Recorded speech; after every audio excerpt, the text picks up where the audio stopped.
All right, everybody, welcome. This is the second of 4 meetings that we have with the community as we build our strategic plan.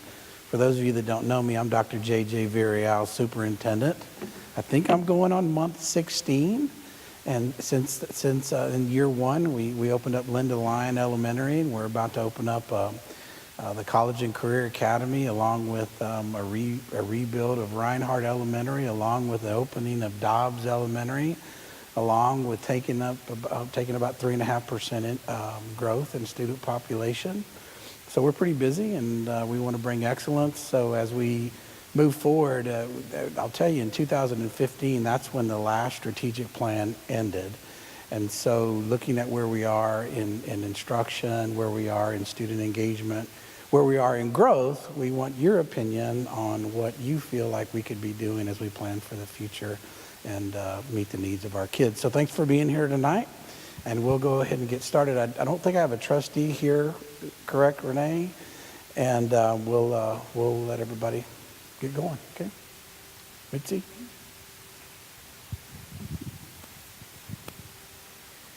Good evening, everyone. All right, come on, guys. Good evening, everyone. All right, so we're really excited that you guys took the time out of your evening to be able to be with us tonight. We are going to be doing some collaborating and having some conversations, so we'll be doing some turn and talking, so hopefully you'll try to sit next to someone so we can actually have some of those conversations. If we need to move or make adjustments, we can do that. We're pretty flexible, so we're just excited to have some conversation and to talk about the great things that we want for students here in Rockwall ISD. So as we get started, I'm going to introduce myself. My name is Mitzi Richardson, and I work for a company called Engage to Learn. And one of the great things about working with Engage to Learn is that we get to partner with school districts. So I'm a former Texas educator. I've been in education for 17 years. And so I love being able to go and work in school districts to find out what are their highest hopes for their kids. So we're going to be talking a lot about that tonight, and I'm just super excited to be here. I am Karen Permetti, and I work with Engage, and I am also, this is so loud, I am also a Texas educator as well, and I have been with Engage for about 2.5 years. And so my forte is strategic planning, and so it's exciting to be with you tonight and talk and discuss about what our highest hopes for students are.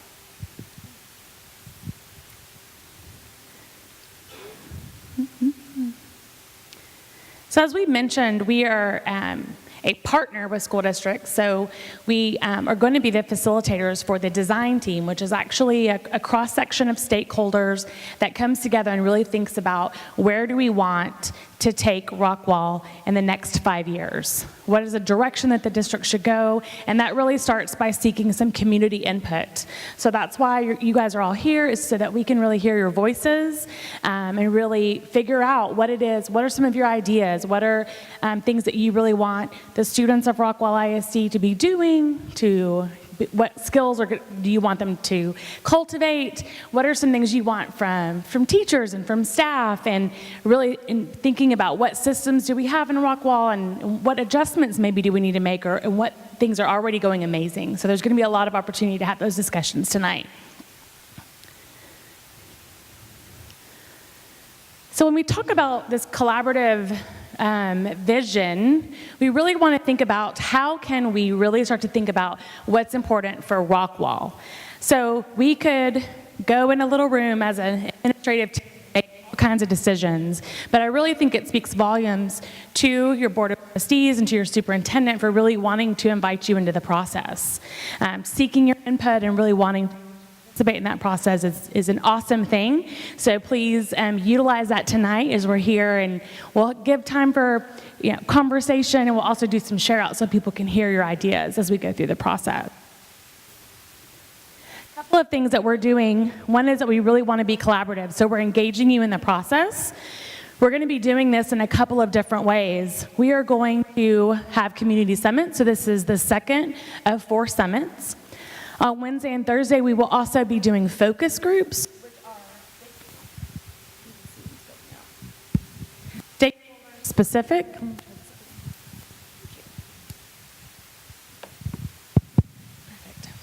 Focus groups are stakeholder-specific groups where we really take a look at, what principals are saying, so very like-minded roles. What is their input as a whole? But tonight was really open to anybody to be able to share their thoughts and ideas about what they want for Rockwell ISD. We're going to make sure that the decisions that we make are very specific to your community. So it's a local vision, and how can we support that? And also that it is actionable, so that how do we really ensure that it's going to happen? Instead of being this great little plan that sits on a shelf and collects a bunch of dust, how do we really ensure that it actually comes to fruition? So that's really important as well. So one of the things that we like to do is just figure out who we have in our audience. So we're just going to ask that you share what are your expectations for the session with your shoulder partner. So if you're not sitting by anybody, shoulder to shoulder, maybe turn around, just share like, who are you? What's your role? So are you a community member, parent, an educator, anything like that? So just kind of share your role and what are your expectations for this session. So I'm going to give you just about 2 minutes or so to kind of introduce yourself as we begin the session.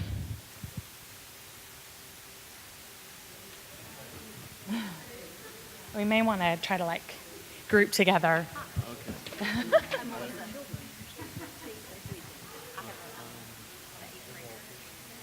Okay.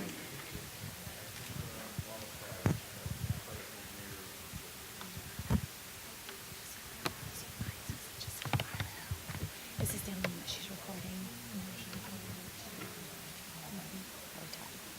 I tried earlier. Didn't work. Not using a mic. Well.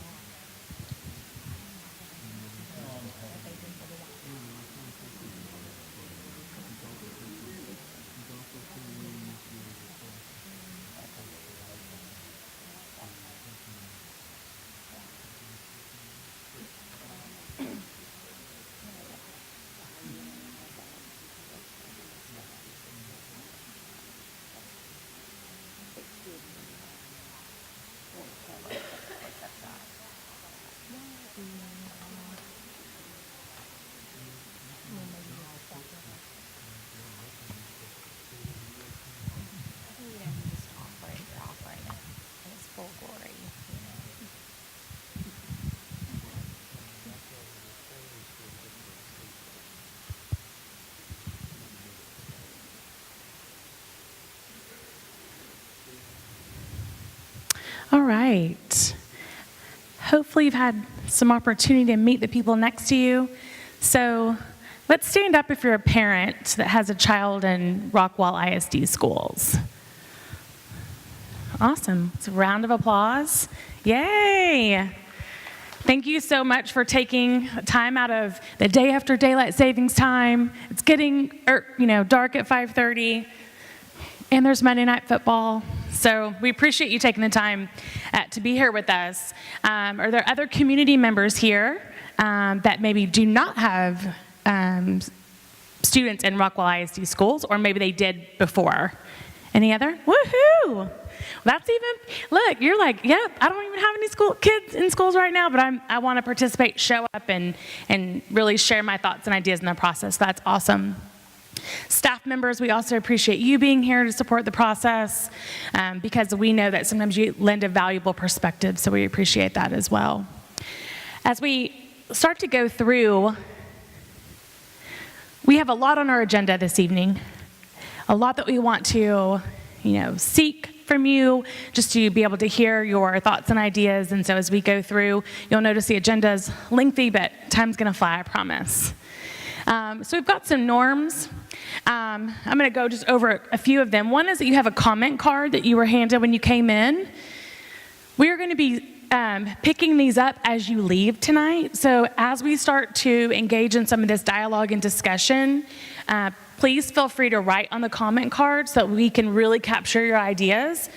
What we do with that data is we transcribe it all into, this was, comments from summit number 2, and we give it to the design team so they can really see your raw thoughts. So please feel free to write on that. We will also have an electronic way to do that as well. So some of you might feel better texting some things in, and so we also will have an electronic way to be able to capture some input as we go through. Please feel free to tweet with the I Love Rockwall ISD hashtag so we can stir up some buzz, and please tell neighbors and church members, any group that you're a part of, there's 2 more opportunities to attend. And so the more input we have, the better informed we will be whenever the design team is making some decisions and some recommendations. So we appreciate that. We want to dream big. We want to focus on the students here in Rockwall ISD, the children that are in our schools. That's our #1 priority, because without students to fill our schools, we wouldn't have schools, at all. So it's great that we want to really focus on the students that we have in school. The timeline that we have for our process is that in November, you'll notice that we're in the engage and collaborate stage. This is where we will have an online survey. It opens today and will go through the Friday before Thanksgiving break. So there's essentially about 2 weeks to take the online survey. We will be posting a link at the end of today's presentation, and then it will also be located on the Rockwall ISD website. We're also doing the 4 summits, and then the focus groups will be happening on Wednesday and Thursday. Okay? We will go into design teams, and then create plans in November and January, and then we'll do some lead teams in February. And then once all that's done, we will take the full strategic plan to the board for approval. So they get the final say to make adjustments or a modification, but we will present it in the spring to the Board of Trustees. So as facilitators of this process, Karen and I will both be facilitating the design team. And one of the things that we mentioned earlier that we love about the process is just that, one, we're very transparent. That's why this session's being videoed and we're using this mic with such a small group of people. I know it almost seems a little bit too formal, but it's really so we can provide that clarity and transparency for people who may not be able to get to the summit, who really wants to know what happened, what was said. So we will be asking you to share some things into the mic, and that's really for the purpose of people being able to hear what was said, and we'll be posting some raw footage on the website for that purpose. It is actionable. We want to focus on students.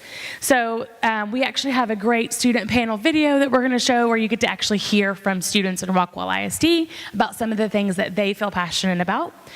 So we want to just make sure that we keep the focus on our kids and how we're going to be supporting them for their future. Here's that student panel video. So let's listen to what the students of Rockwall ISD have to say.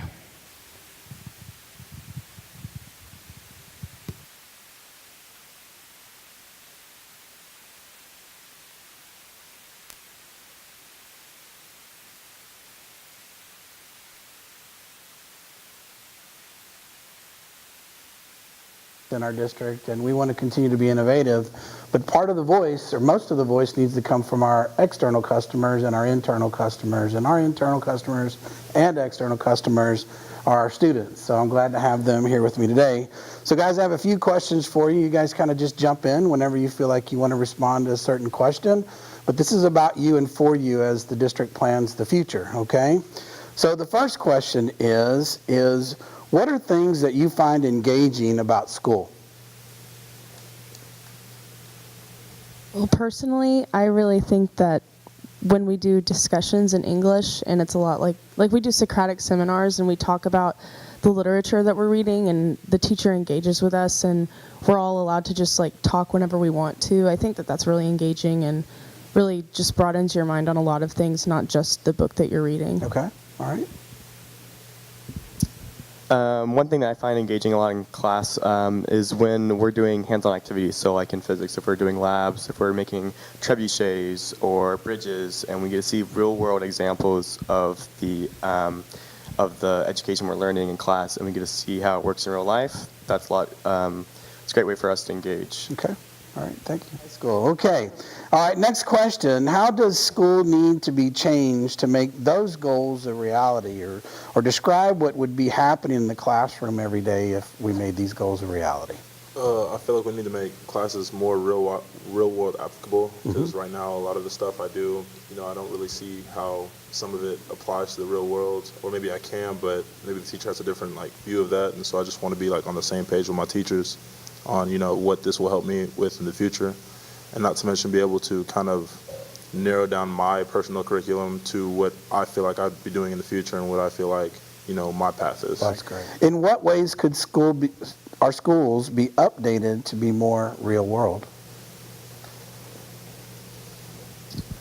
Again, with the hands-on activities, I think a lot more of a hands-on activities approach to learning can be really helpful. A lot of our science and math classes already do it, but I think emphasis on that. And then as well, I think more of a teamwork aspect could be included in our education. Like when you get into the real world, you're not going to be working by yourself. You're going to be working with a team of people, a team of engineers, a team of designers, and I think if we can have maybe more focused group learning as well as like individual learning, that way we'll be more prepared for the real world.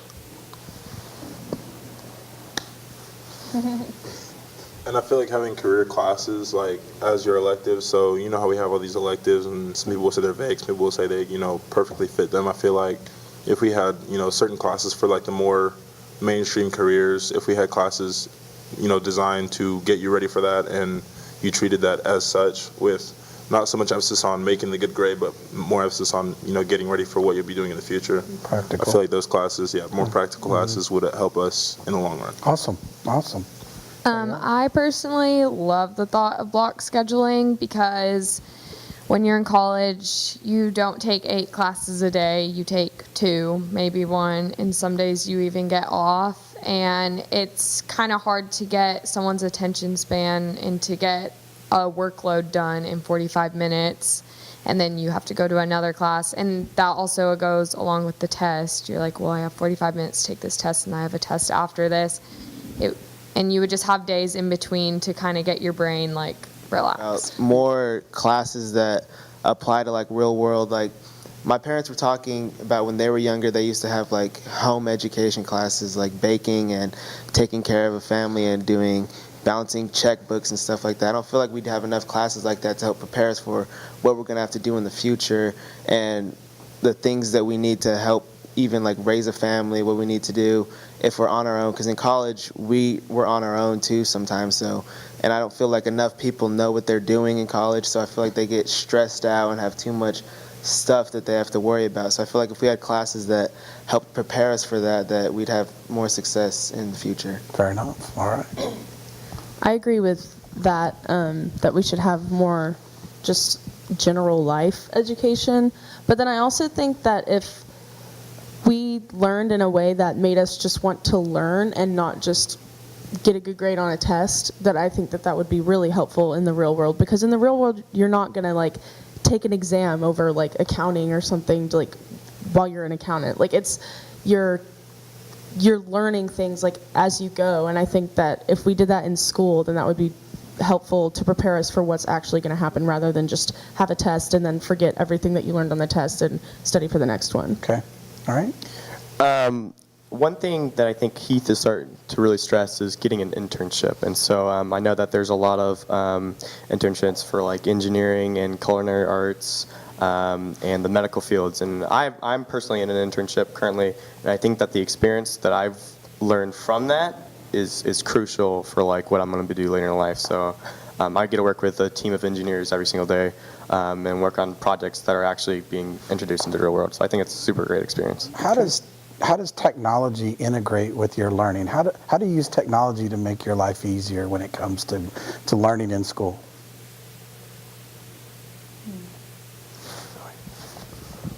I personally think it goes along with the real world thing because now in college, you don't get papers, everything's online. And so now whenever we have everything on Google Classroom or Google Docs, like it really just helps instead of like going through all these papers, and everything's super easy to access. And I love it. There's some things that we still want to do on paper, but I think it's more of a reality when you just go and look, okay, like this is my class and this is what I have to do. Okay. All right. I think nowadays, since so many people use technology, that it helps for people to organize their priorities Because like back then, people used to have these big binders and stuff with all these folders and everything for all these papers. But I feel like now, since everything's online, that not as many teachers need to start printing stuff off as to just having us keep it on our phone and try to organize it into little files and stuff like that to help keep it into just one little phone or a laptop or something instead of having to carry around all these big books and all these binders and stuff like that. So do you organize using your iPhone devices, or do you have your own personal laptops? How do you, what kind of technology are you talking about? I personally use my laptop to help organize all my documents, and I think the biggest part here is the organization. Like, I'm able to keep track of all my documents, and if I need to pull up an old document that I used maybe like 3 years ago, I can easily do it. I can just pull it up on my laptop and I'm good to go. And I think that's really helped me stay on top of all my homework and my workload. I prefer to organize myself, actually on paper. I'll like put my whole agenda on paper just because when it comes to my phone, I use my phone for Twitter, Snapchat, music. I get so distracted, I just forget to check the agenda on the phone. But when it comes to paper, it's solid, it's right there, I see it, I remember writing it down, that muscle memory of writing it down. And so I just feel like technology is good in some aspects, but it shouldn't be the only resource, the only, source you have to organize, to do your classwork, and everything like that. Right, definitely agree with that. Weren't those students great? Really sharing what they cared about, their passion, and so there's actually a lot of footage. Probably like 40 plus minutes of footage, but we kind of narrowed it down so we could kind of give you a little bit of some insight on some things that they were feeling and wanting to share. We are going to be posting the raw footage of that online as well, or using it with the design team so that they can actually see some additional clips. But we wanted to be able to give you a little bit of taste of some of the things that they were excited about and the ways in which that they wanted to learn and things that were important to them. So as we start to think about really taking a look at our students, we want to be thinking about not just where kids are today. That's really easy, right? If we have a student that's in second grade, it's really easy for us to focus on that second grade classroom, what's happening with a teacher of my students. But what we're going to ask you to do today is to really think about, have a broader perspective and think about all the students in Rockwell ISD, thinking about what are we doing in school that's going to prepare them for their future. Not just for their immediate future, but to be successful adults in life. So sometimes that success comes right around the time they graduate, and sometimes it takes a little bit longer for some kiddos, and so it might be a little bit, later in life. So, but how are we preparing students to be successful, and how are we defining that success?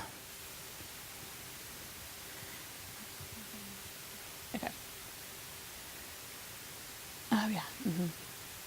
2 questions we're going to ask you to talk about, to think about. What are your highest hopes for your children? And what do you hope will result in their time in school? So I think we can all agree that students spend a lot of time in classrooms and with teachers throughout their, pre-K-12 lifespan, okay? So as an educator, I have, the young lady said, 8 classes a day, 45 minutes each, all day long. That's a lot of time that they're spending, and we want to make sure that that is purposeful. So when we're thinking about our highest hopes, I want you to think beyond their immediate standardized test score, their successes in passing on to the next grade. I want you to think about when you held your child for the first time, or if it was your niece or your nephew, and you looked down at their pretty little eyes, and you were full of hope, your heart was full, and you thought, man, I want this for this child. What is that? What is that hope that you have? Okay, so while it's so important for us to pass those standardized tests and for us to, master that spelling test in 3rd grade, what is it beyond that in life that we want? What's that hope for our kids? So I know some of you have come in a little bit later, and we appreciate you being here. If you guys want to kind of join together so that we can have some collaboration and kind of talk, what are your highest hopes for your kids? And then what do you hope will result from all that time that they spend in school? Okay?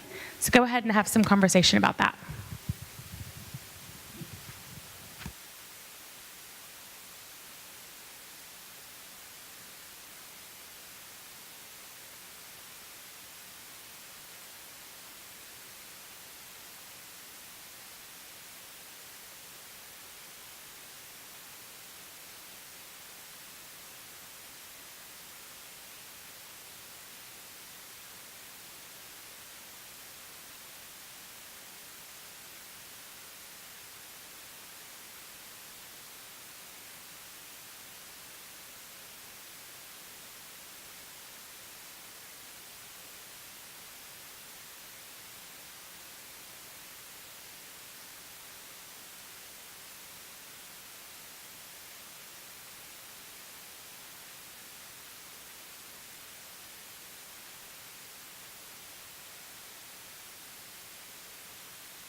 Can I ask a question back?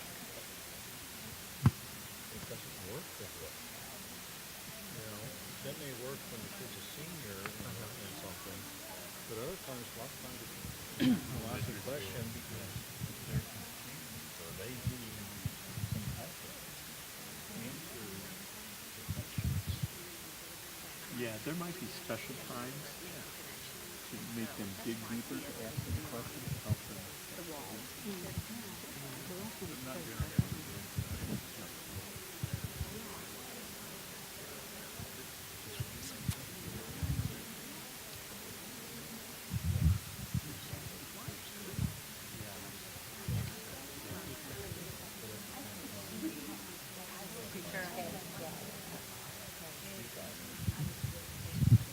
All right. It sounds like you guys have had some good conversation. We are going to do some share outs so that you guys can hear what your peers had to say about their highest hopes. One thing that I want to go over with you really quickly is I mentioned there's an electronic way to text in your answers. So I want to just show you how to do that if you're comfortable using your smartphone. When you normally put someone's name, who you're texting, you'll put in that number 22333. And in the body where you would normally text the message, you put engaged to learn, and it does not have to be in all caps. Once you send the text engaged to learn, you'll get a message back saying you've been added to Sheila's group. Sheila's our wonderful colleague that sets it up for us. And so that's how you know that you've joined the group. When you text in answers, we will be able to represent them on the screen. So when I go to this, and I'll flip it back for those of you that weren't ready, but you'll be able to see some of the ideas that people had before. And so your idea will represent on the screen so you can kind of go through and see different people's ideas electronically as well. So where the name is, you would put 22333, and in the body, it's engage, the number 2, learn, then press send, and then you'll get a text, join the group, okay? So let's hear from the group. What were some of the highest hopes that you had for your students, for your kids? And what do you hope will develop as they spend all that time in school? Anybody be willing to share out?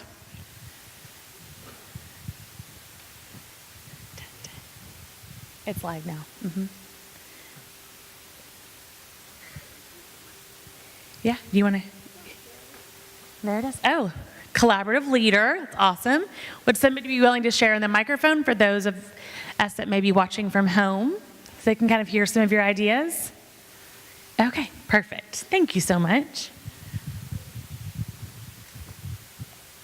Well, I'm on the end of this. I have a senior and one that's already at college, but I lead a school with a bunch of little ones so I have hopes for them.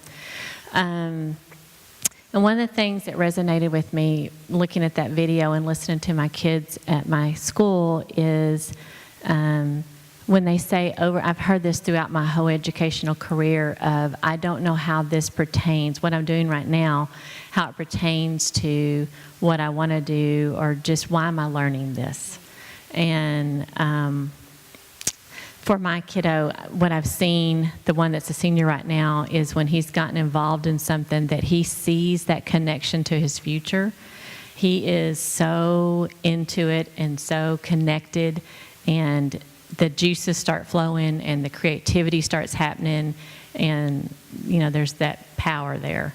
So I know that sometimes can be kind of intangible, and how do you put that into a classroom every day, but that's the challenge for our educators, for our kids. Thank you very much for sharing. All right, anybody else want to share? Some great thoughts. Oh, do we have, all right, yes. Hi, I'm Diego Costa. I'm a student here, and what this nice lady said about how the knowledge pertains to real life scenarios. I think we're forcing education on kids, and we're not taking this perspective that we're trying to sell them an education. And I've looked through what makes people successful. I've spent a lot of time analyzing Warren Buffett, Bill Gates, Elon Musk, and like what really determines to make somebody successful. And they've all mentioned sales. Like selling is a crucial part to their life, to your relationships. And I think that when we say, do your homework, do this, we're not selling them. We're not saying, why do your homework?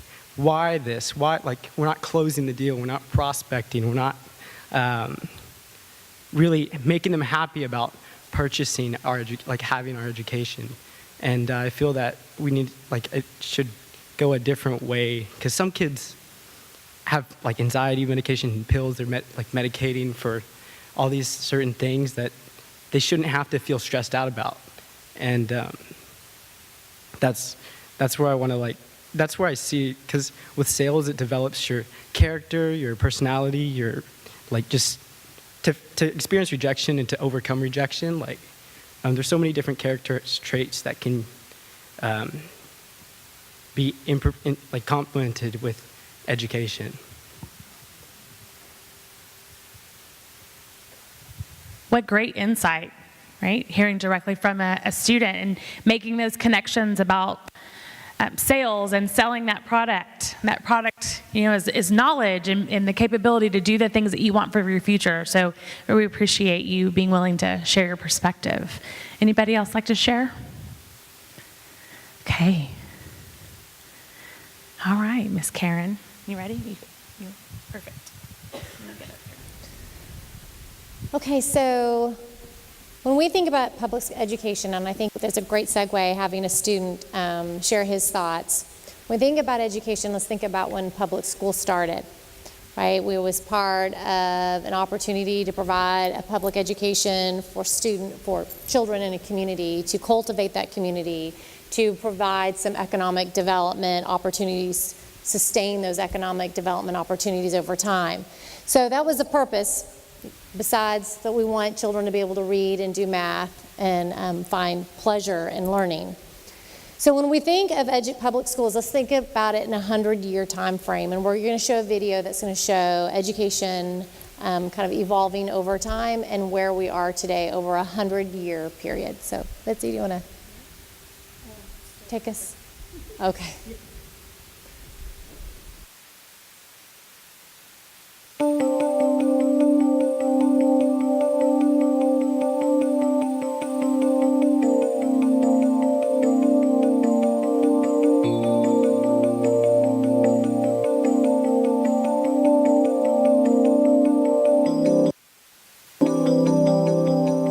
Since the dawn of its existence, the purpose of public education has been fairly simple and straightforward. We want our kids to grow up to be happy, healthy, productive members of society. Even though our purpose in education has remained steadfast for over 150 years, a lot of things have changed. Remember the pioneer days? Well, probably not, but it looked something like this. During this time, people mostly lived in small rural communities and predominantly worked on family-owned and operated farms. So how did we educate and prepare children to function successfully in this environment? Well, unless you were rich enough to afford a private tutor, your children were educated in one of these, a one-room schoolhouse. Think about how well this matched the context of the day. School schedules matched the agrarian calendar, and students were educated in small, multi-age, cooperative learning groups.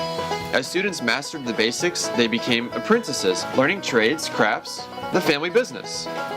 We call this Education 1.0. Education imitated the lifestyle and work environments that people were engaged in at the time. But come the turn of the 20th century, society changed with the dawn of the Industrial Revolution. In a very short amount of time, the living and work environment of our society quickly changed. People began to flock to major urban epicenters where jobs and commerce were widely available. New inventions and modes of transportation meant the rapid expansion of our economy.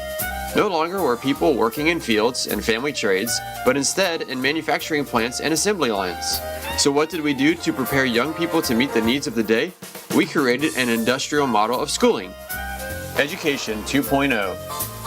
If most people worked in this environment, then it made sense that we teach them in this one.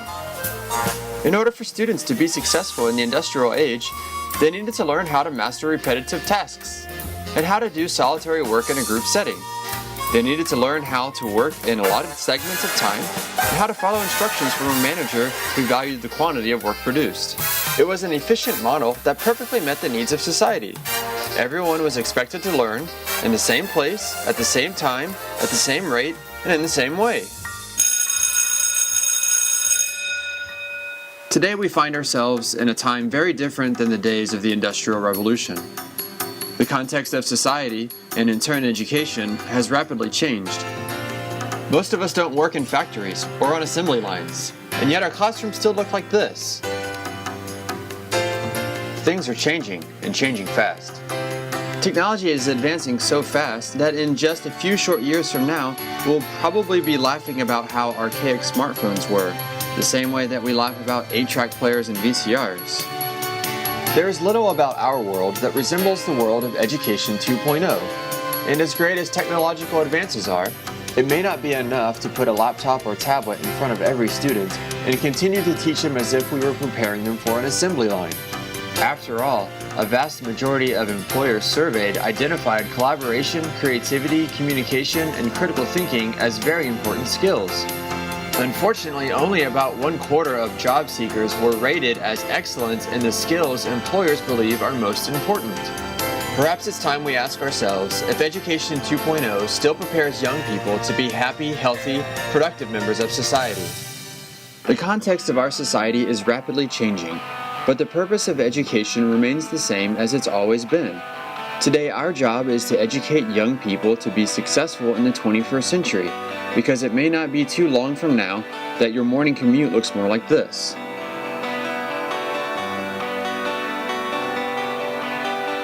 There's a vast world of possibilities for young people today, and if we want them to be equipped with the skills necessary to be successful in Life 3.0, then it's probably time that we start talking about Education 3.0.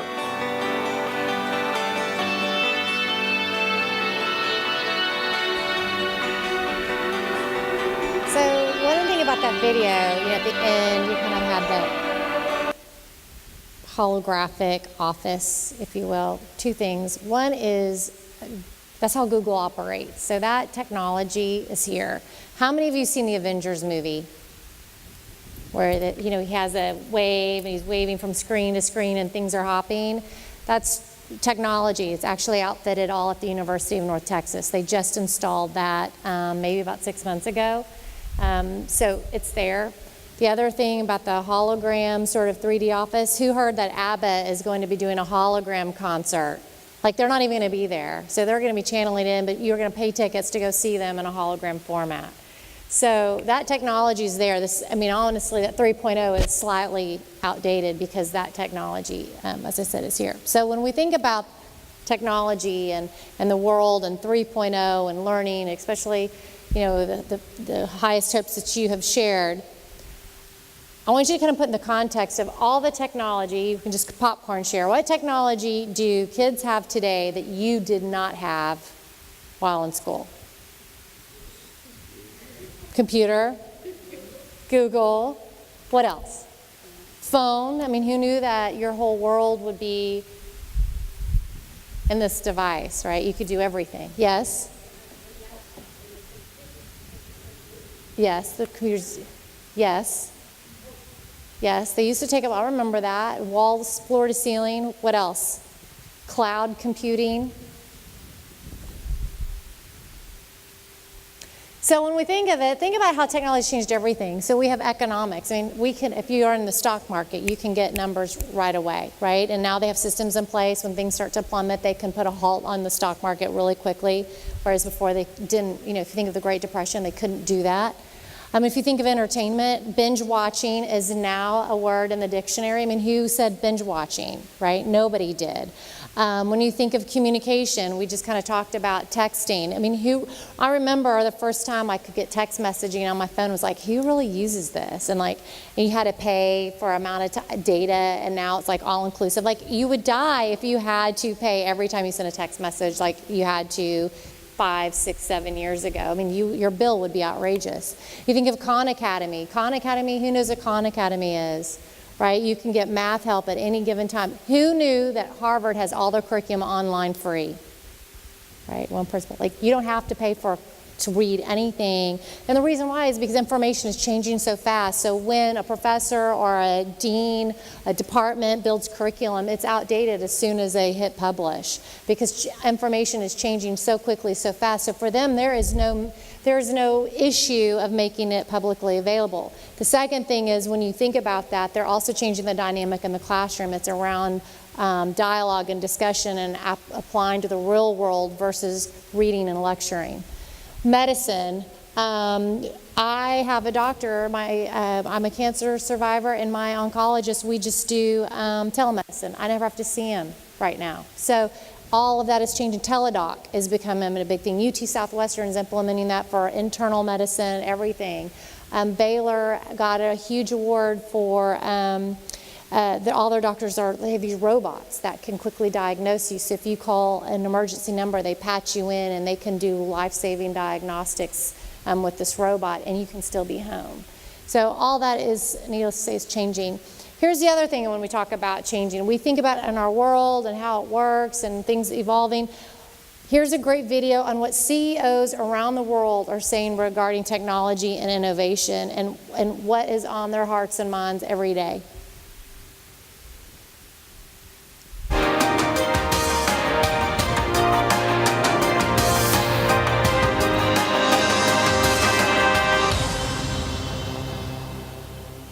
We need to get chief executives thinking for the long term, and there will be tremendous technological disruption in the next 10 years.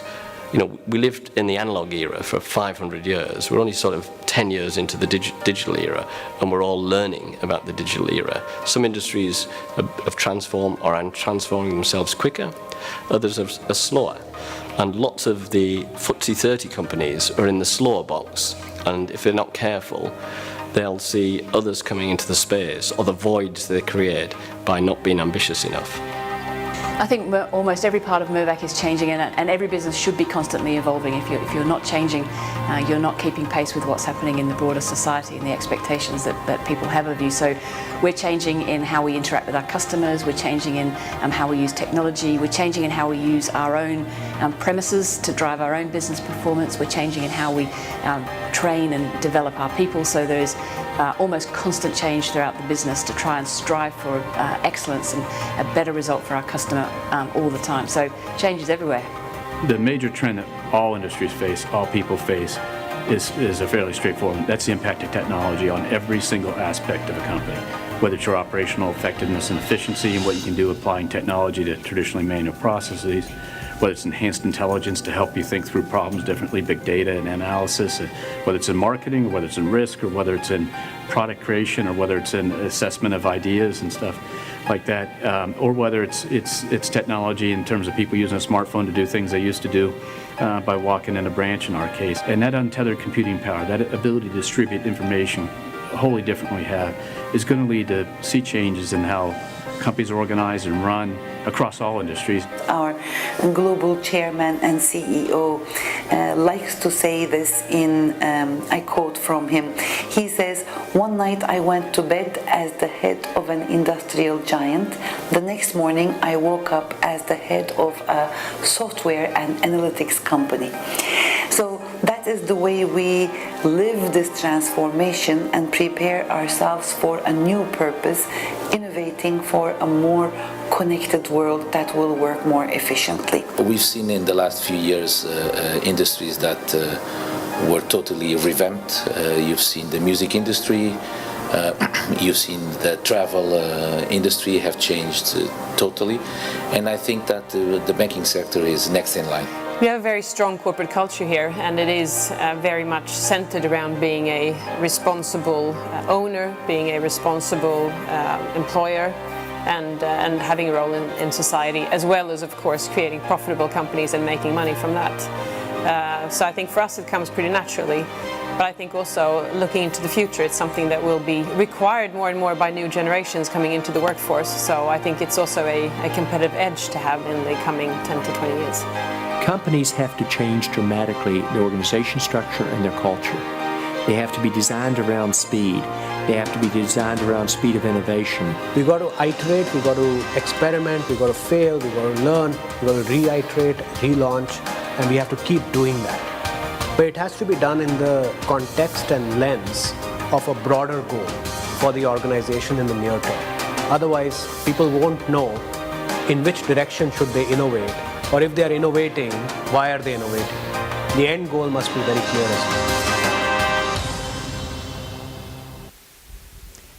One of the things that really hits home is that the CEO, the Turkish CEO of GE said, you know, my corporate global CEO said, I went to bed as an industrial giant and woke up as a software analytics company. I mean, think about it, dishwashers, refrigerators, stoves, cars. Like now most of the time when you go into a car, there's something wrong with the chip. So everything has really transformed, and I find that this video just gets my heart being like, oh my goodness, you know, this is the world, and I think about my own work world, how it has evolved. But if you look at all the pictures on the screen, this is really kind of how corporate is now. One thing about Amazon, who knew that Amazon opened up their first distribution warehouse where there's like no people? There's like 2 people that open it up, but everything is 100% automated. In Coppell, there is an Amazon distribution hub. You know, I wonder how that's going to change that community when they make those modifications. And Amazon's now looking for its, you know, another headquarters. And so you think about how everything's becoming so electronic. Who can tell me what this picture is? A weather forecast? Anybody else want to take a wild guess at what kind of business industry this is in this picture? Could be anything. Yeah, it could be. What is it, you think? Science. Yeah, there's a lot of science going on in that room, isn't it? It's a trucking company. So if you think about it, they have to know where the weather, they have to know where all their trucks are, they have to know where the roadblock, you know, because they have time commitment they have to keep. So they're monitoring everything. So this is a logistics office in a trucking company. Oops. Okay, so when we think, here's just a couple of quick, fast facts. What I really like to draw your attention to is the last bullet point. 72% of high school graduates plan to be entrepreneurs. So if you think about all the seniors that are in Rockwall ISD, 72% of them, more or less, are thinking along these lines. So what are the skills they need to be entrepreneurs? And even if you ask a CEO of a company, they're looking for internal entrepreneurs. They need to keep them. They need to keep that brain thrust to keep developing and creating products and services so that company doesn't become obsolete. So they're even looking for internal entrepreneurs. So here are I'm going to give you a few seconds to look at the slide. So here are the top jobs created in the last 5 years. See what you think.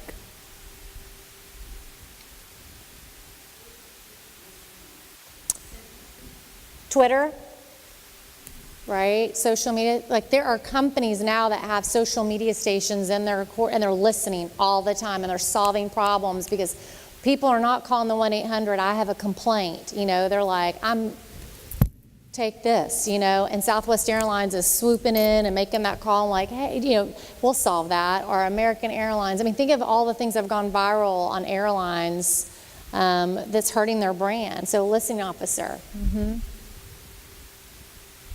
What do you also think that's pretty interesting on this slide? Cyborg, digital footprints. So when we think this, how can we ensure our students are ready to compete in a global economy, to be productive, to be happy in their life? I mean, doesn't everybody want their children to be happy?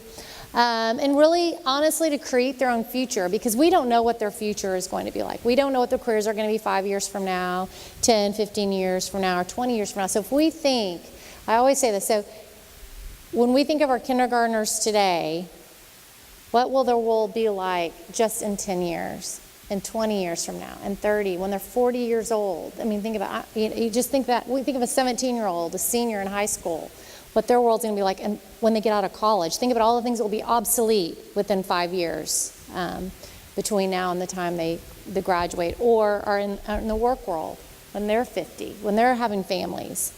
So our goal is to have this conversation so we know how to prepare our students.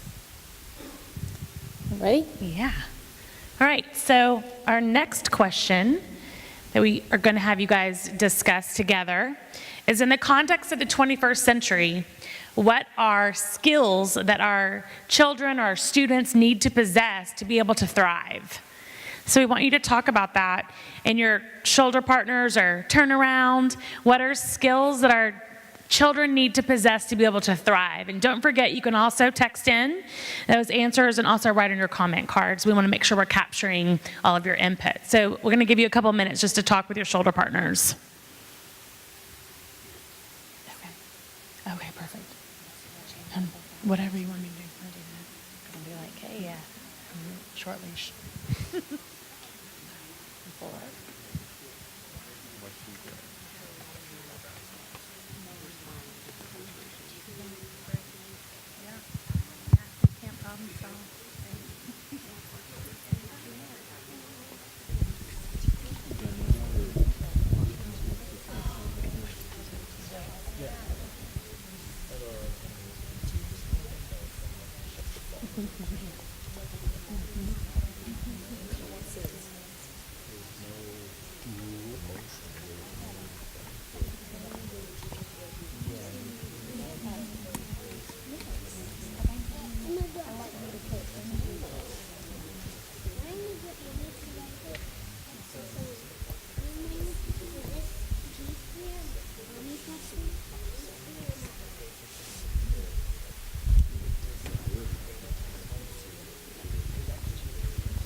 All right. Sounds like you guys are having some great dialogue that I'm excited to hear about. So Karen's going to help me out for those of you that want to share whole group.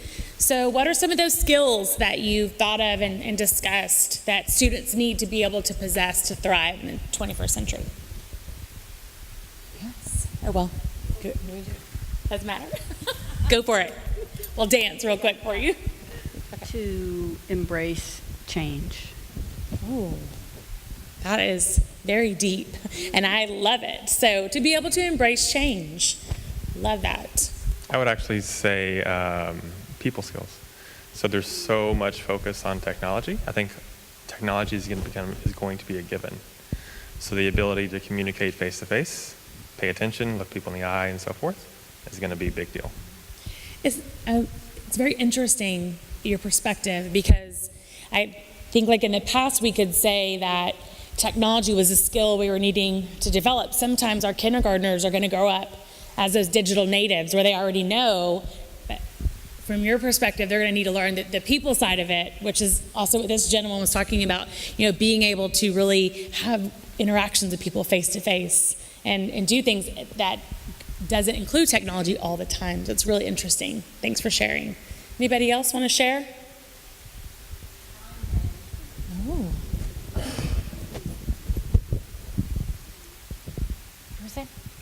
Yeah, I was going to say,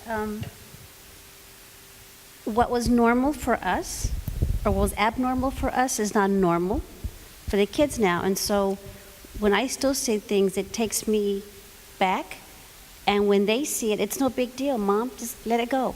So because I'm saying my age, is when I would see two people holding hands of the same sex, I would, and to them it's no big deal. And it's like, I'm not there yet, I guess. And they're seeing things that I never would have imagined. Things that went on this weekend. I can't understand how that happened, but yet to them they're almost like, oh, it's normal. And it's not normal. No, that's my thoughts. All right. Some really, I'm going to go back here really quickly. Because I just saw something, I was visionary thinking too, like being able to have that thinking, to be able to have that vision that's out there, that's way far out there, being able to think about that's awesome as well. So I love this little graphic. It says, I attended an elite college that costs $50,000 a year, and the hiring guy says, unfortunately, we're looking for people with good judgment. I really feel like this comic is written to myself. So, but when we're really thinking about what we need to thrive, right, we also want to consider that it's not solely about content knowledge. It's about those soft skills. It's about technology. It's a combination of so many different things. And so we want to know, are we doing our part in preparing students for the future that we don't know that exists yet? Okay. So these are some thought leaders that have really started to think about what skills people need to thrive. So as we start to look at this, Tony Wagner has 7 survival skills. And look at, well, he kind of combines a lot, so there's really probably more than 7. But adaptability and agility come up number 1. And you can see those communications, some of the things that you guys were sharing in your small group teams, that collaboration.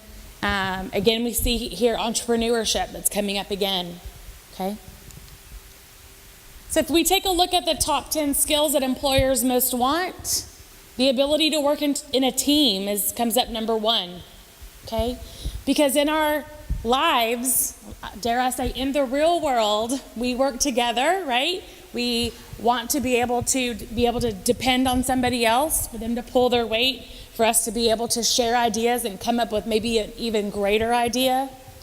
So there's a lot of stuff here. Of course, we want knowledge related to the job, but we also want those soft skills that surround it as well.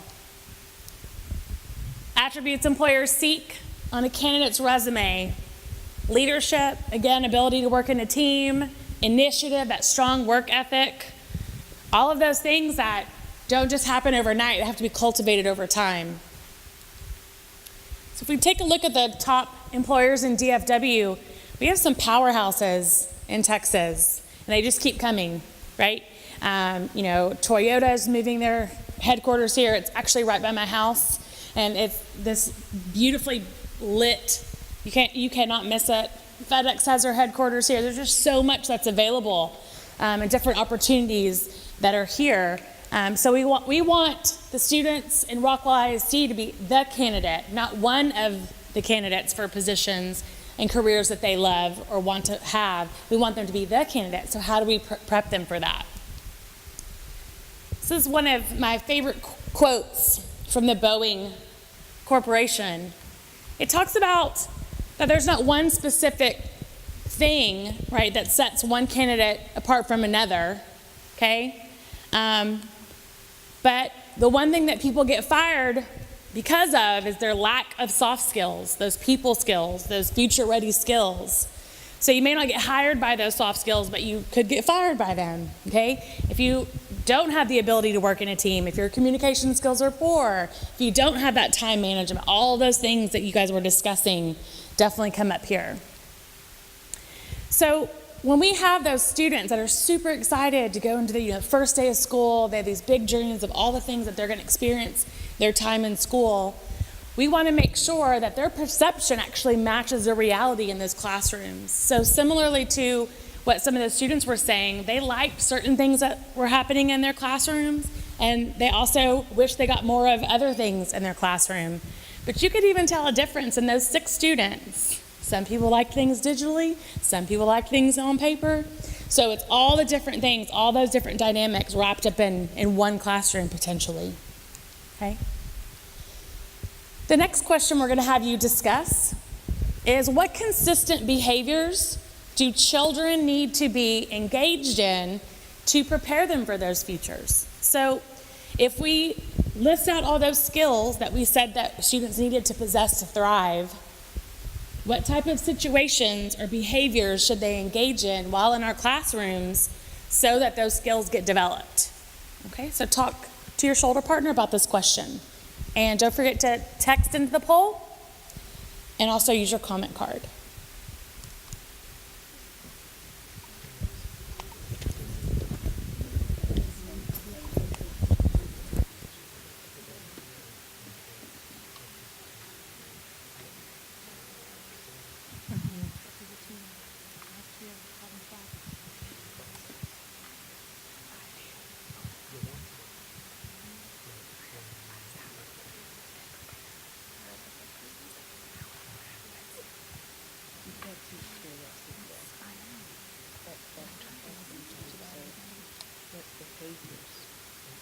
What, yeah. How would you keep it in?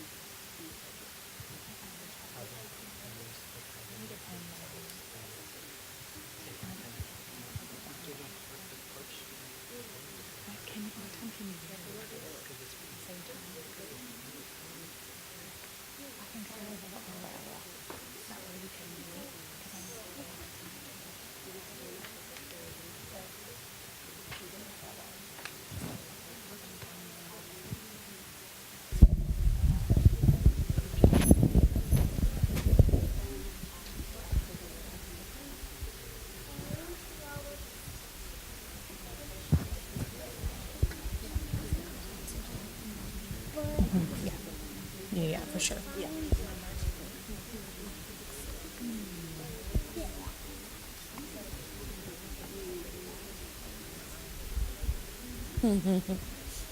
I like that one. So true.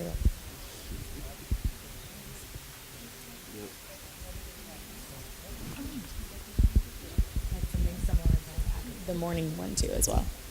All right. So let's have some discussion. What are some of the behaviors? I've seen some great things come across the text poll. What are some of the behaviors that kids need to be engaged in our classroom so we can ensure those skills that we know are so important?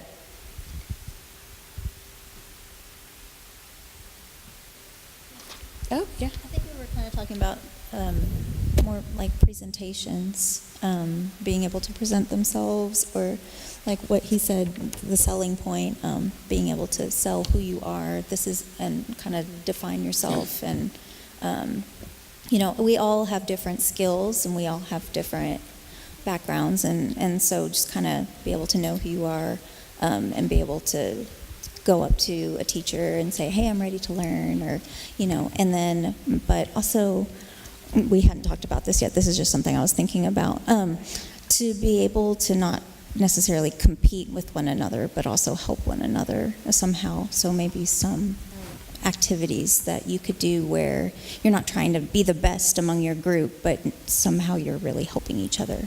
Yeah, that's great.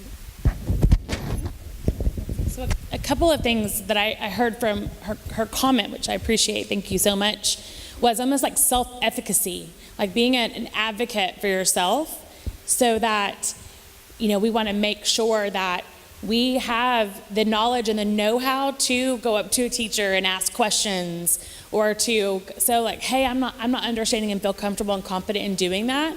And then also engaging in interactions with our classmates that doesn't feel like we're competing against each other, that we're working together towards a common goal. Yeah, as well. Oh, yes. Oh, okay, go for it. In that a lot of the teachers today believe in teaching the students free thinking and everything, which is a great thing. Mm-hmm. But at the same time, whether it's elementary school, we were talking about whether it's elementary school, middle school, high school, students are looking for the guidance to learn how to think and make their own guidance. Mm-hmm. And what happens now more so than anything is teachers, if a student goes to a teacher and asks a question, hey, I'm confused, how do I do this? What's the best way to do this? The teachers don't answer the question. They ask questions back. Mm-hmm. And lots of times that just frustrates the students to the point that they're like, well, they're not helping me any. You know, because we're dealing with them, you know, they don't have that maturity yet to understand that they don't know everything. I mean, teenagers, we got one back there, and I know him, I've worked with him. You know, he's an exception to the rule. But the fact that they want the guidance to learn how to guide themselves. Right. And that's a big hole that's in the education process now, is the teachers have gone to that next step of, well, I got to teach them to think for themselves. Well, it's fine, but it's not going to happen with somebody that's 12, 13, 14 years old. It's going to happen with somebody that's 17. And that's what's really missed a lot right now in a lot of our education. So one thing I hear too is that there's sort of a fine line between helping students learn how to think for themselves, but also giving them enough guidance so that they can learn how to think for themselves. So it's that like conundrum of like, where's that when is too much guidance and when is not enough guidance, to your point. So we have a person to share in the back. This kind of ties in with actually both of the comments. One being learning how to present, and the other one being kind of, they put the cart before the horse in terms of expecting kids to know more or to figure it out. I know that seemed, I agree with that very much. And one of those things that I've seen with my kids, and we were fortunate enough to live in Germany for a couple of years and experience the German schools. And my girls really miss being able to discuss and form opinions. And they've had a couple of classes here where the teacher tries to do discussion, and the kids, and this is high school, the kids don't participate because it's like kind of foreign.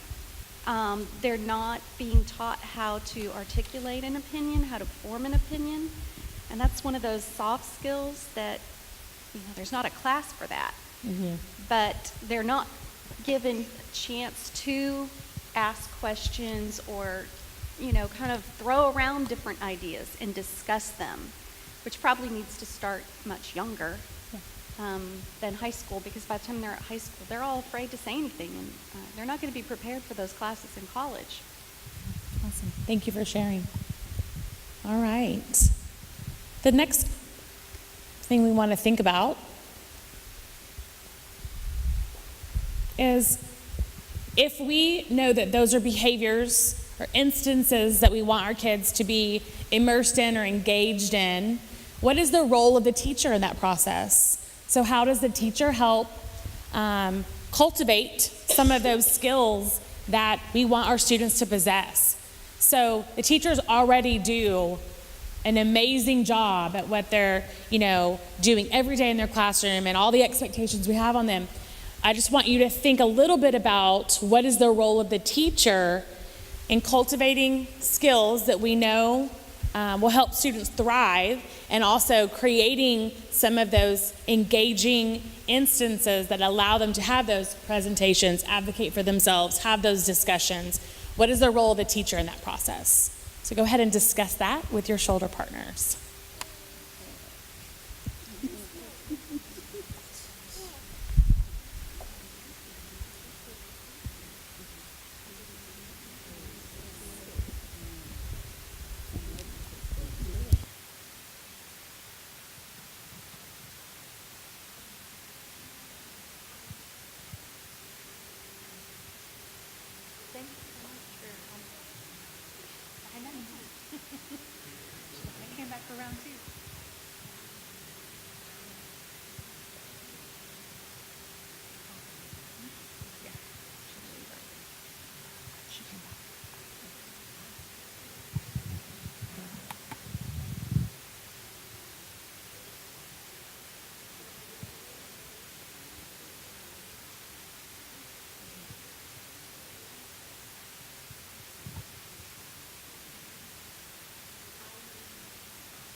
When you have an idea of something and the teacher goes, don't talk over it.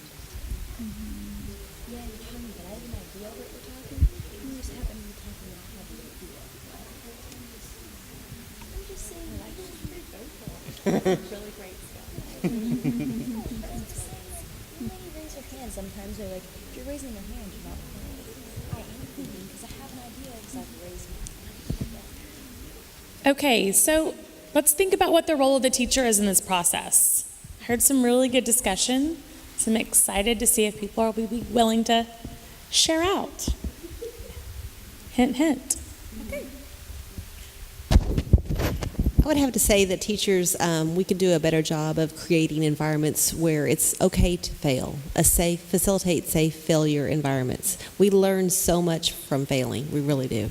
I love that. I think creating opportunities where students could fail and actually learn from it, and instead of failure being the last thing, what do we do now? How do we make this a learning opportunity? It's not a failure, but how do we now learn from what didn't go right? How do we start to persevere through that? So that's a great comment.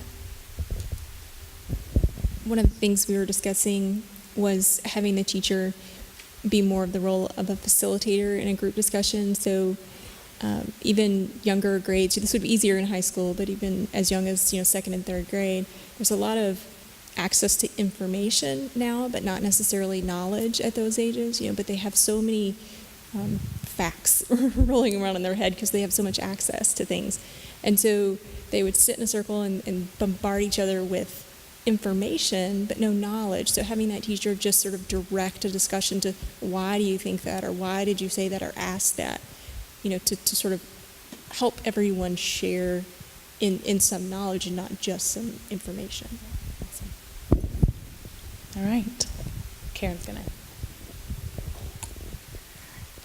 I really think in order for the teachers to help the students, they themselves will need a whole new set of skills.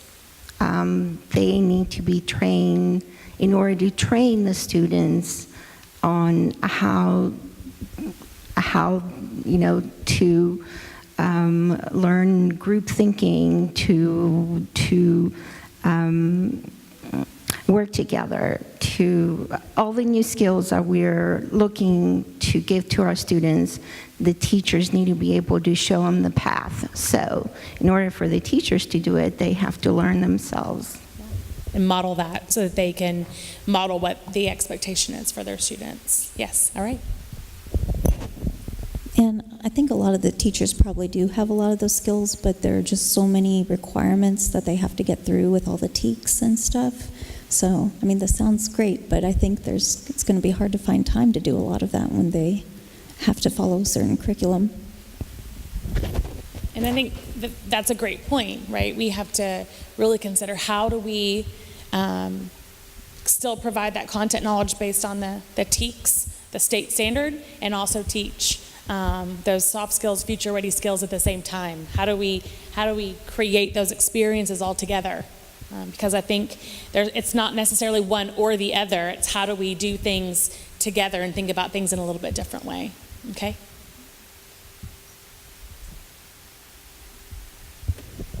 All right. So this is one of my favorites. If Rip Van Winkle woke up today, the only place he'd recognize is school. So there's a lot that when we start to think about school, even in the engaging education video, that things were very similar. So how can we we can't throw out every building that houses school and say, oh, we've got to do all this redesign, even though sometimes that opportunity is available. How do we start to really think about using some of our current constraints and really start to rethink the way in which we're doing things? So the next, Karen's going to talk to us about change in the systems. Did you have a comment? I feel like one big constraint is the standardized testing. The standardized testing is a really big constraint because there are so many different students and so many different skills and a variety of students. And so I know that it's hard to put everybody into one big circle. And I know that teachers, we are not doing enough for our teachers. I know that, they have a big role to play in the world by preparing people for tomorrow and for our future. And I think standardized testing is, in a way, eliminating the creativity to ask a question outside of the curriculum. I don't know how many times I've asked a question that the teacher said, well, that's not on the test. We don't need to go over that. And that has really given me a little bit of frustration to the fact that you can't actually get off the curriculum and have an engaging conversation to open up and enlighten your learning process. Because if you're all in the same curriculum, how can you have a dynamic amount or a dynamic group of people, like, and to find better solutions? And so I feel like that, like, as much as we want to make sure that our students are doing well, we also need to, like, make sure that they have the freedom to be creative and the freedom to ask questions. Well, that's a great segue into our next opportunity for dialogue and discussion is, what are the changes to systems that need to happen to make our highest hopes a reality? So when we think of time and schedule, they come in at kindergarten, exit out 12th grade, they stamp in at 5 years old, they come out at 17, 18.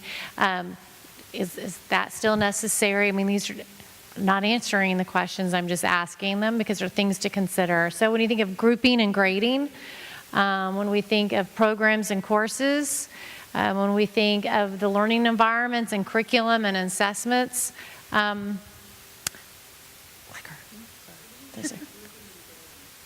so grading, right? We've also looked at just grading when you do GPA, weighted GPA, how we do that.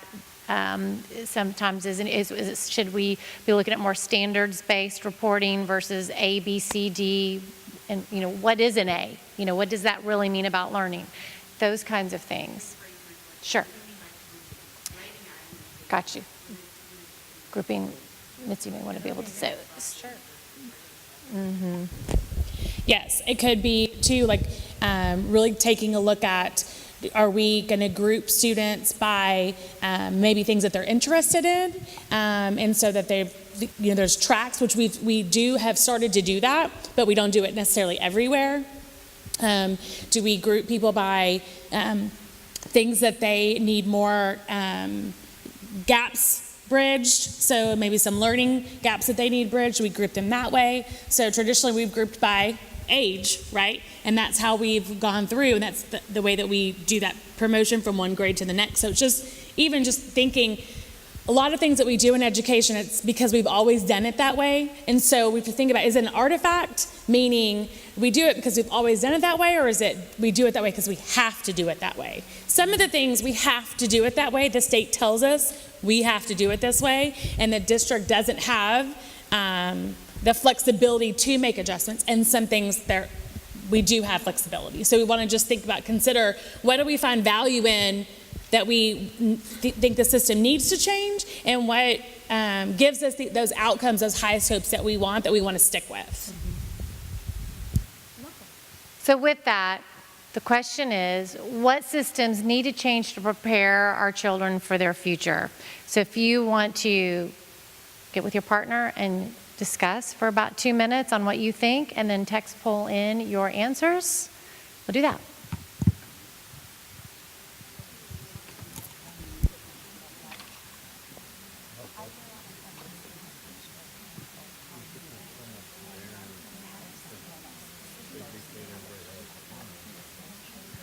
Because I was thinking more of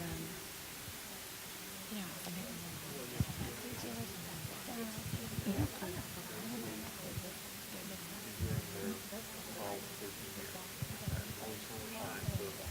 have to say what's the priority. The standardized test is there to make sure everybody at least learns the basic skills that everybody needs when they get out of high school. Yeah, and they're requiring.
Right here? I got you. We were both discussing just the non-traditional classroom, and I think there's a great opportunity with the College and Career Academy that's coming up. But the student that talked about the internship, and that is such a valuable experience for a high school student to have.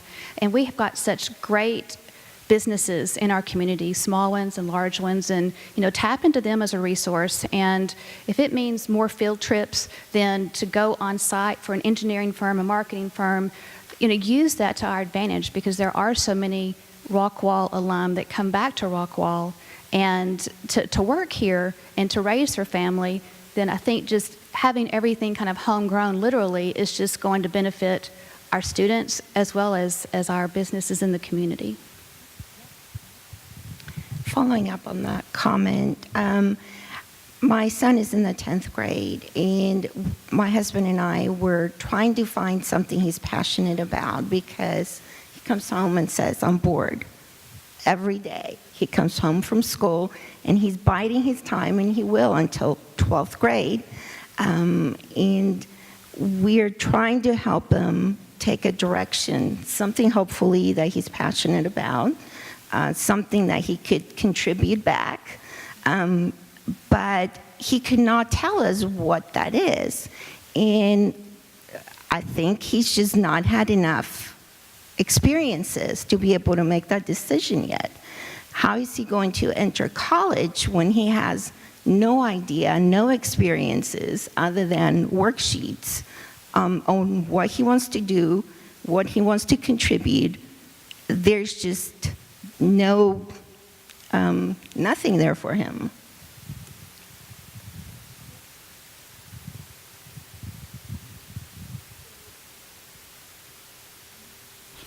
Sorry.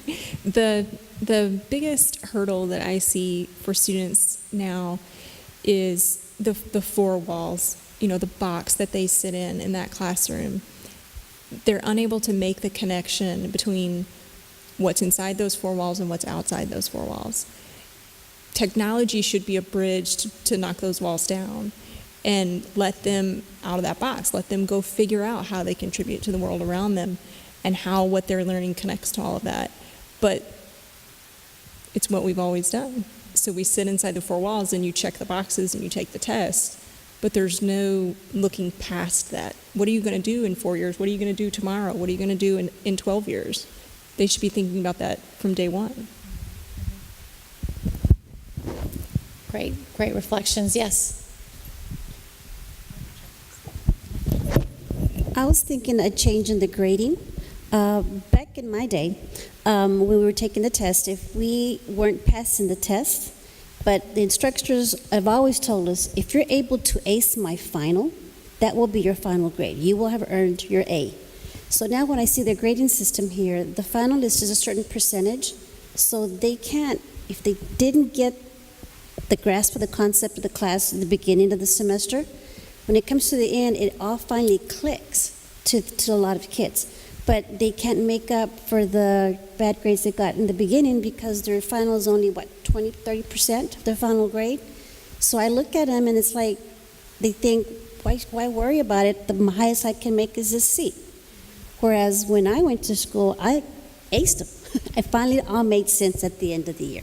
So I'm thinking maybe the grading system should maybe looked at a little different to give these kids a little challenge, a little bit more hope that maybe they could ace the final and make it.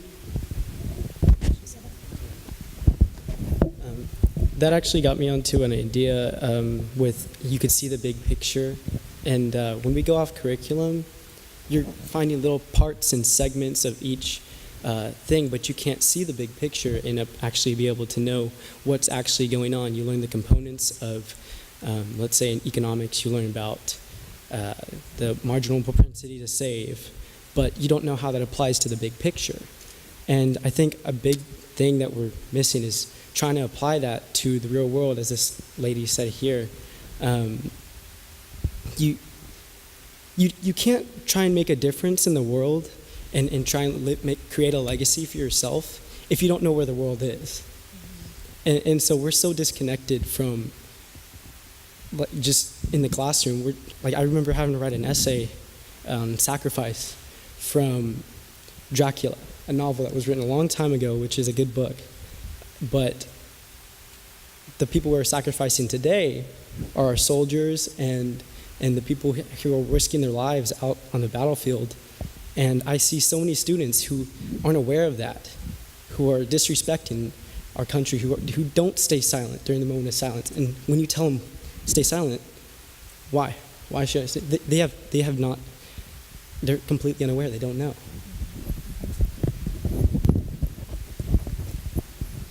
Does anybody want to top that response? I know sometimes our youth speak so much more clear and eloquently than sometimes adults. Okay, so have you texted in your responses? Okay, so when we think of, we talked a little bit about student behaviors. What do they need to be doing in the class? What are behaviors should the Rockwall ISD staff should be exhibiting? And think about culture and high performance. I mean, you saw that in one of the videos, and he talked about you have to build a cult. You know, a lot of the CEOs talked about culture, and culture is really a form of behavior. So I'm going to give you a few minutes to talk with your shoulder partner about what behaviors should Rockwall ISD staff be engaged in to ensure we prepare children for their future. So I'm going to give you a couple of minutes, and then we will reflect.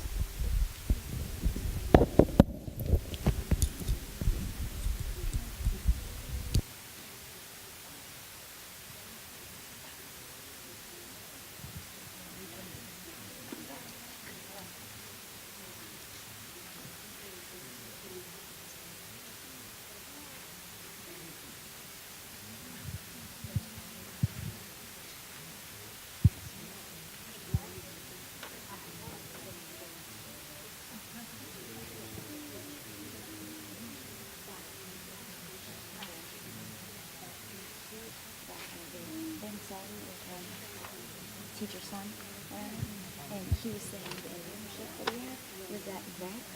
Oh yeah. He has an internship there, and he builds like the robots that are showing like the reveal of the thing. He built the robot that was for that.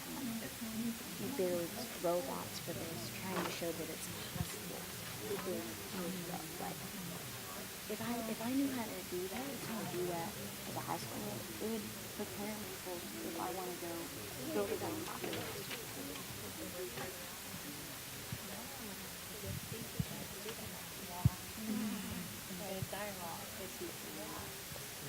He used that dialogue all night. Yeah, I hear the dialogue.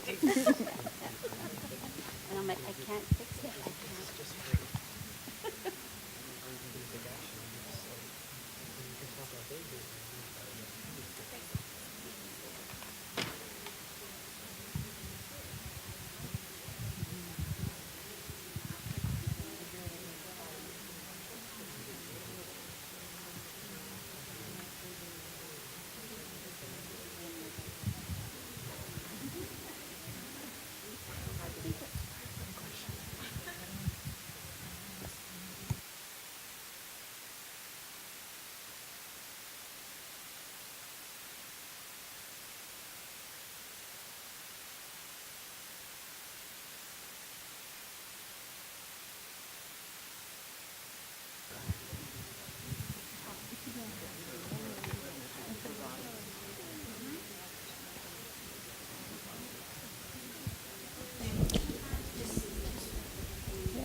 Okay, so who would like to? Oh goodness, who would like to share some reflections?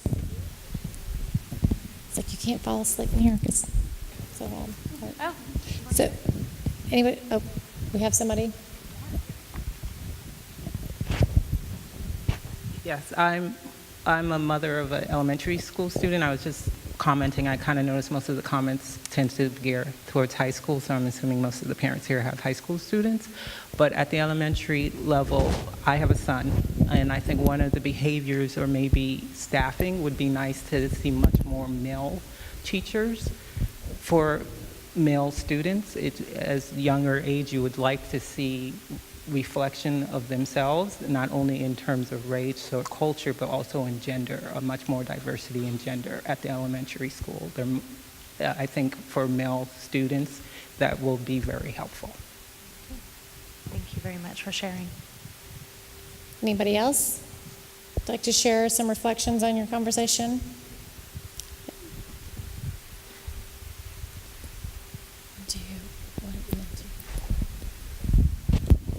I think at staff-wise, the teachers, they need to have their handcuffs off.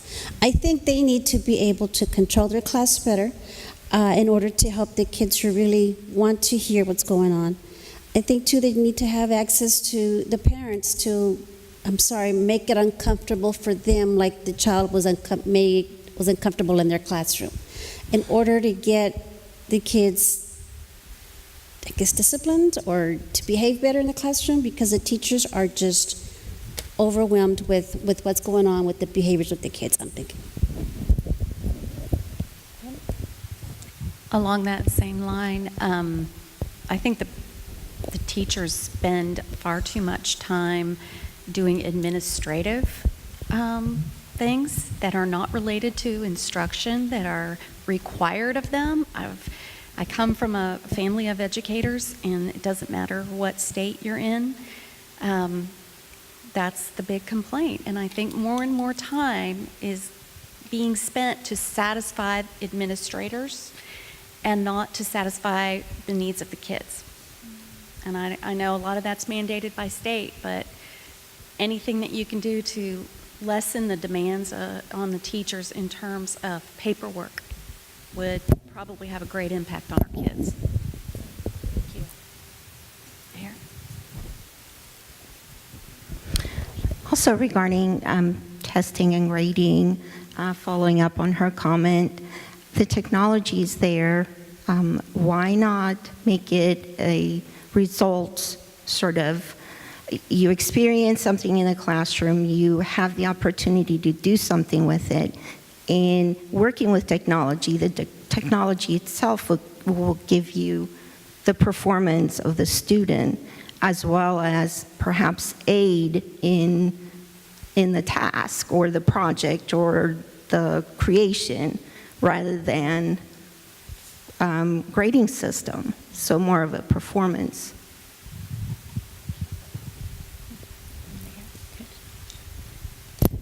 Okay, this is a little bit of a different bent or slant. You said a word that resonates with me, and it was culture. And so what behaviors, my partner here and I were talking about, we kind of went off on that road and talked about, I think one of the key things that our staff can do is make their own weather, meaning that every single person in that building contributes to the culture of the building. And a lot of times they look to administration or administrators in a building look to central office administration to make the climate or weather or the culture of the organization, but every single person is responsible for that. And I think that as educators, we can model that for our kids, that every single child in the classroom is valuable and adds to the culture of that classroom. So, so that's a whole different, but it's a behavior that we could model for our kids, because then that's going to benefit them in an organization, that they eventually will work in. Absolutely. Anybody else? Want to share? I want to comment on what the lady, and she's gone. I had an opportunity to sit through this process 5-6 years ago, and we made a comment that we needed to see more diversity in our schools, in elementary, in middle, in high school. They've made some changes.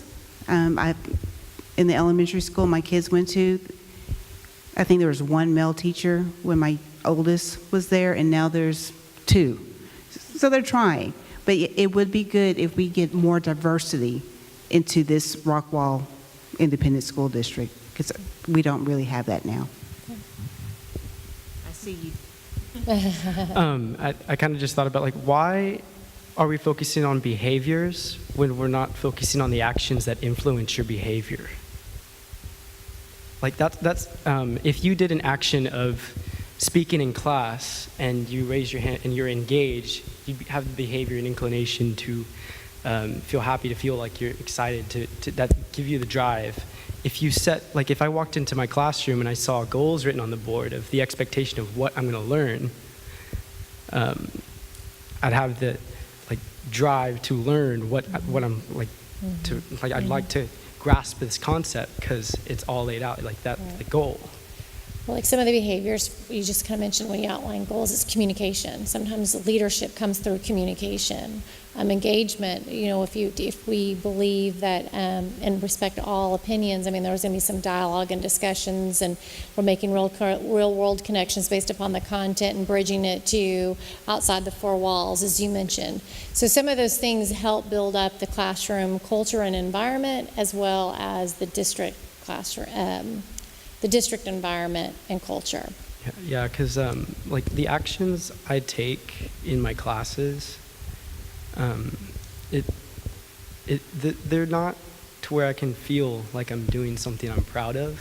Like we're doing grades, we're doing stuff, but like I'd like to actually be able to talk more like this, like be able to provide input into a class discussion, because we're doing packets upon packet. Like in my classes, there'll be no talking. We'll be doing packets, or we'll be doing homework as if homework's the goal and not the goal of the lesson.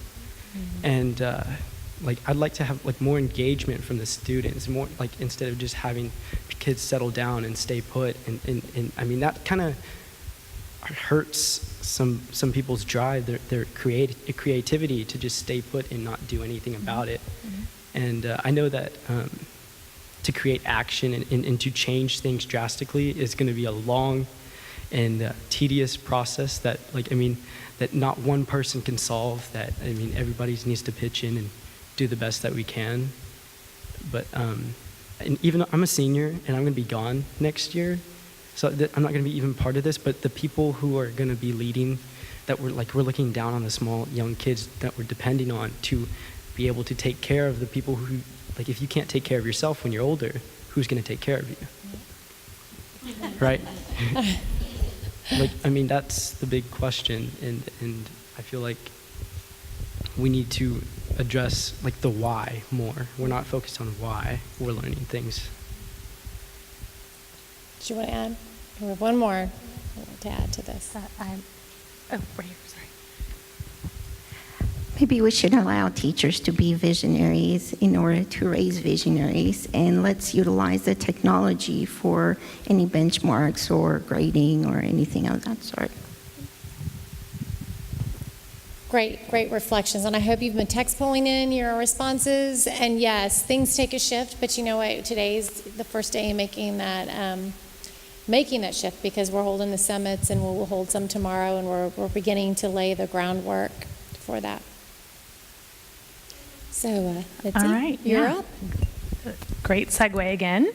So, as we take this first step in having these summits, we're really trying to engage and collaborate with the community as a whole. So, we want to get as much input as we can. So, for those of you that are connected in certain groups, or have, tell all your friends at school, there's 2 more summits left.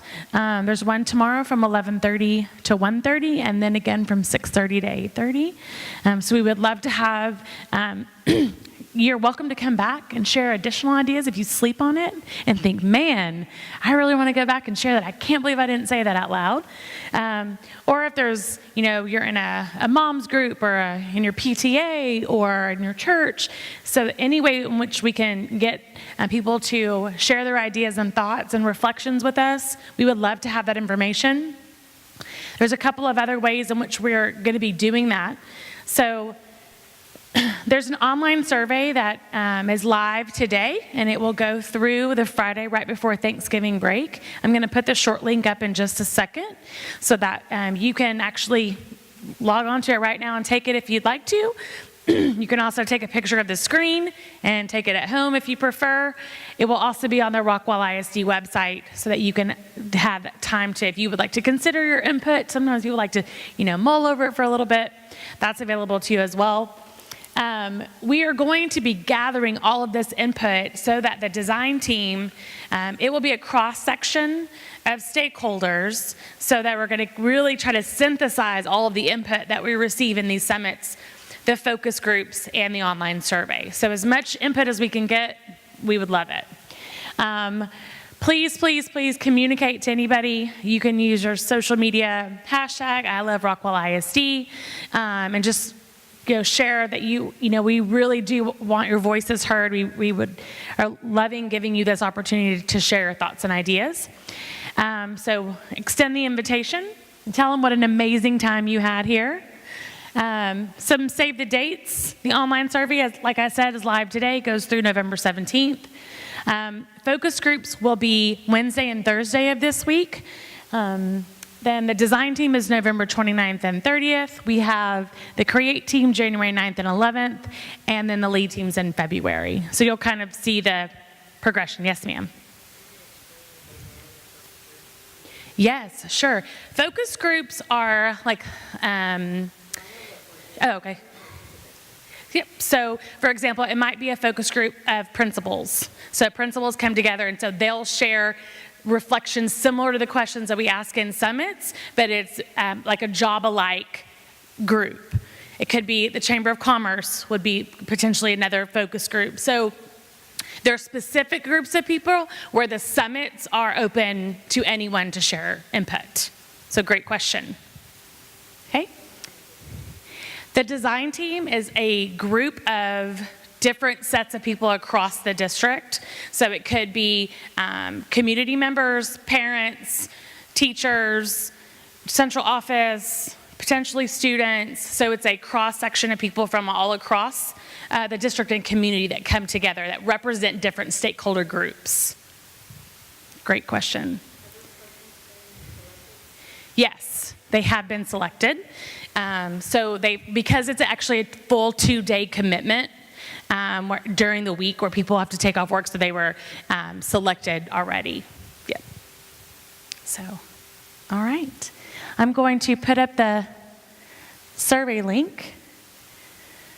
The top one is the English survey. There is also a Spanish survey if you know anybody that would need to access it in Spanish. So you may write it down, take a picture of it, access it through the website as well, so that we're able to get as much input here as we possibly can. Yes, it will be. It's going to be put up after the summits, so if you want to go ahead and get a jump start and take it, the short link will take you directly to the survey.